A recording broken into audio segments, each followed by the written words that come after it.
Sa, meron. Every time I'm at the farm, yung farm ni Mama, Beate Firma, every time doon ako natutulog, he would wake up at like 4:30 or 5, and I would have coffee with my mom until the sun rises.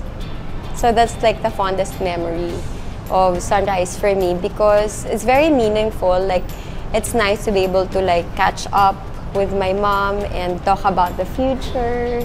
Kasi she's like my best friend and my business partner. So we always dream together. Siguro kasi tuwing umaga, ako yung nakatoka na nagbabantay sa anak namin. So paggising niya, ako lahat doon. And madalas, isa sa routine namin, lumalabas kami ng bahay para magpa-araw. Noon pa lang, nung newborn pa lang siya, para magkaroon ng vitamin D. So siguro yun yung sa mga fondest memory ka ng sunrise. Ang naalala ko sa sunrise, I remember, I think 3 or 4 years ago, sinabi sa akin ng mom ko na swerte daw na sinasalubong mo yung sunrise. So, nagkakaroon ako ng habit. Baka sabihin niyo weird ako, pero nagkakaroon ako ng habit pag wala akong work. Nagigising ako ng 3 to 4 a.m. And talagang binubuksan ko yung window and hinahayaan kong yung from dilim to umaga makita ko, yung sunrise talaga. And feeling ko totoo naman siya. Parang swerte nga. I guess you feel good na you're up before everyone else is up. Ang dami mo nang na-accomplish ang aga-aga pa lang. So, yan. All of my sunrise memories are hazy and foggy. Then ako lang. The very first ones I ever experienced was with my family. The first time we went to a beach and spent the whole night talking and playing board games together. And they were like, let's see the sunrise. And I'm like, why? And we went there, the sun was pink and orange and purple, and it was beautiful. It reminded me that God existed. Nung sinabihan na ako ng pack up, tapos, ay, sunrise na!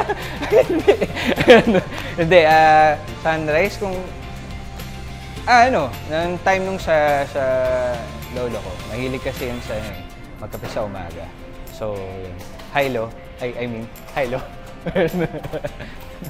Nung nagising ako na sunrise literal yung nakikita ko. Kasi meron kaming farm sa Marinduque, and dun sa Marinduque, natutulog ka sa kubo.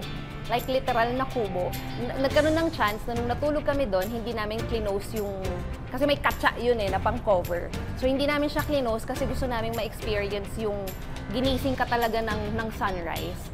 So, pag mulat ng mata ko ng ganon, sabi nung sunrise sa akin, hello! Sabi niya ganon. At tas ang ganda pa ng view. Tapos, pag yung natulog ako na puro crickets lang yung naririnig ko, walang ibang sounds, tas basta nature. Tapos, nagising ka na puro nature din yung nakapaligid sa'yo. Ang sarap sa feeling. Astro June, siguro yung sunrise na kasama na namin si Baby Joaquin. Nung nag-start kami ni Dan, di ba, as married couple, tapos binigay sa amin ni Lord si Joaquin. So yung sunrise na kasama namin si Joaquin, yun yung memorable para sa akin, and yun yung sunrise sa akin. Kasi si Joaquin, magti 3 years old na siya, pero nung time nung baby pa siya, ako pa yung nagpapa-araw sa kanya tuwing morning. So yun. Sa totoo lang, never pa ako naka-experience na makita ko talaga yung sunrise. But if I were to experience it, I hope to experience it with someone that I really, really love, or with my family. Yung parang siguro by the beach, ganon. Tapos, papanoorin namin yung sunrise. I think that will be really sweet and romantic.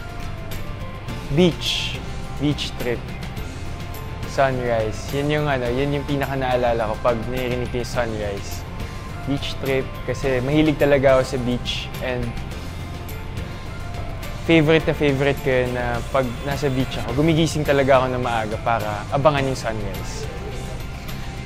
I love sunsets, but I love sunrise more kasi mas nagbibigay ito ng pag-asa sa atin. There's always a new day na nilulook forward. I remember we went up in Sagada, and we went to see the sunrise. Medyo malayo yung hike, and to go there medyo challenging. So we were all waiting for the sunrise. But you know what, yung feeling na makita mo yung nag-uumpisang lumalabas yung liwanag. I could see the hand of God. I could see that the message, yung hope na binibigay sa atin, if you just really look and enjoy, this beautiful creation na yung pag-akyat ng unti-unti. Ako talaga, I could only praise God for that. And yung naiyak talaga ako kasi parang I was really touched by that beautiful sunrise. Grabing lalim ng tulog. Yun yung fondest memory ko sa kanya kasi late ako nagigising. So, yun. I think always seeing or witnessing sunrise over an ocean, maybe sitting in the beach or on a boat, is always a wonderful, magnificent sight to behold. And to me, that's my most significant sunrise memory, seeing it next to the ocean. Isang sunrise. Ano lang, recently lang, okay. Nung binanggit mo kayo yung sunrise, it gave a smile in my face, pero puyat kaming lahat. Parang inabot kami ng shooting ng sunrise. And paglabas namin, sunrise, ang ganda. Ang ganda ng view, ang ganda ng sunrise, and we are all puyat and tired and wanting to go home, but we all sang something. I forgot kung anong song yun. Everybody, pati yung crew, yung sang. And then, sa sunrise, hello, sunrise, ganun. Tapos kanta. And then, goodbye everybody. Thank you for the wonderful work. We love you. Ingat pag-uwi. And you know, that's in Pampanga that time. So, wala lang. And, nung nabanggit yung sunrise, yun yung recent kasi yun. Yung first time kong napunta sa isang lugar na dati hindi ko pa nakikita, like beach.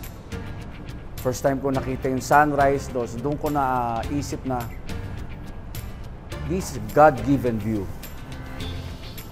Naisip ko na I'm blessed na binigyan ako ng mata para makita yung magandang ibig sabihin ng sunrise.